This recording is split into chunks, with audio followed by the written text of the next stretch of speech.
মাদকের কোনো ছিটেফোঁটা যেন ওখানে না থাকে। স্বৈরাচার বিরোধী আন্দোলনে যারা সম্পৃক্ত ছিল তাদেরকে নিয়ে আমরা এক গণ আন্দোলন গড়ে তোলে সেখান থেকে আমরা ওটাকে তছনছ করে ভেঙে দেবো ইনশাআল্লাহ। কুষ্টিয়া লালন ফকিরের মাজারে যেন কোনো রকম গাঁজা সেবন না হয়, কারণ এটা মানুষের জন্য ক্ষতিকর।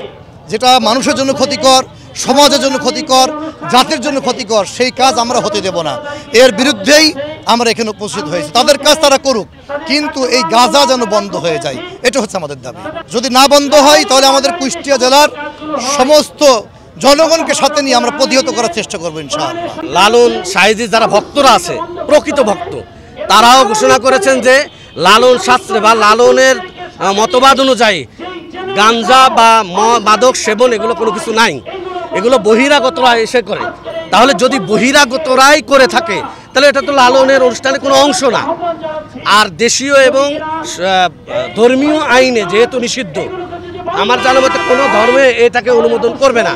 সেই হিসাবে যেহেতু ৯২% মুসলমান এদেশ, কাজেই ওটাকে যেভাবে আনুষ্ঠানিকভাবে উদযাপন করা হয় সেভাবে করা হোক, তবে মাদকের কোনো ছিটেফোঁটা যেন ওখানে না থাকে।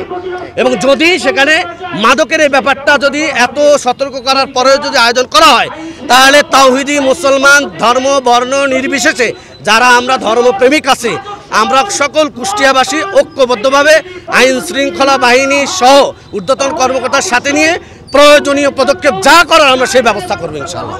বাউল ফকির লালন শাহের আখড়াবাড়িতে যে প্রকাশ্যে মাদক সেবনের ব্যাপারটা, এটা বন্ধের জন্য মূলত আমরা এই আন্দোলনটা চালু করছি।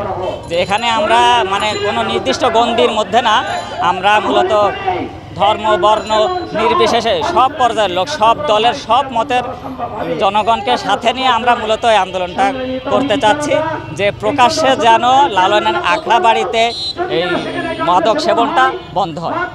লালনের মাজারে যে আসলে সাদর নামে RICL TMX, যুগের পর যুগ স্থাপনা থাকে মজবুত। যে অসাধু যে কাজগুলো চলতেছে, যেটাকে আসলে কোরআনে শয়তানের কাজ বলা হয়েছে, ইন্নামাল খামরু ওয়াল মাইসিরু মিন আমালিশ শয়তান, শয়তানের কাজ বলা হয়েছে। সুতরাং সেই শয়তানের কাজ ওখানে আমরা এই মুসলমানের দেশে বিপ্লবী সরকারের অধীনে আমরা কোনোভাবেই হতে দেব না এটাকে। এই জন্য আমরা জেলা প্রশাসকের মাধ্যমে আইন শৃঙ্খলা বাহিনীদের মাধ্যমে আমরা বলতে চাচ্ছি, একটা টিম গঠন করে যেই মাদকাসক্তির ব্যাপারে সরকার কোটি কোটি টাকা খরচ করছে বন্ধ করার জন্য, অথচ প্রশাসনের ছত্রছায়ায় সেখানে সেই মাদকের সেই কাজগুলো চলবে, এইটা তাওহীদি জনতা কোনোভাবেই মেনে নেবে না।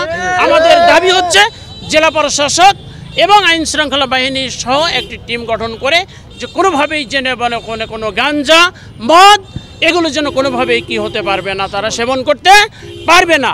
যদি পারে তাহলে আমরা তাওহীদি জনতা, ছাত্র জনতা এবং স্বৈরাচার বিরোধী আন্দোলনে যারা সম্পৃক্ত ছিল তাদেরকে নিয়ে আমরা এক গণ আন্দোলন গড়ে তোলে সেখান থেকে আমরা ওটাকে তছনছ করে ভেঙে দেবো ইনশাআল্লাহ। যে মাদক সেবন, গাঁজা সেবন সহ কোরআন বিরোধী যে কাজ লালনের মাজারে রব্বুল ইজ্জতি আম্মা ইয়াসিফুন ওয়া সালামুন আলাল মুরসালিন ওয়া রাহমাতুল্লাহি ওয়া বারাকাতুহু।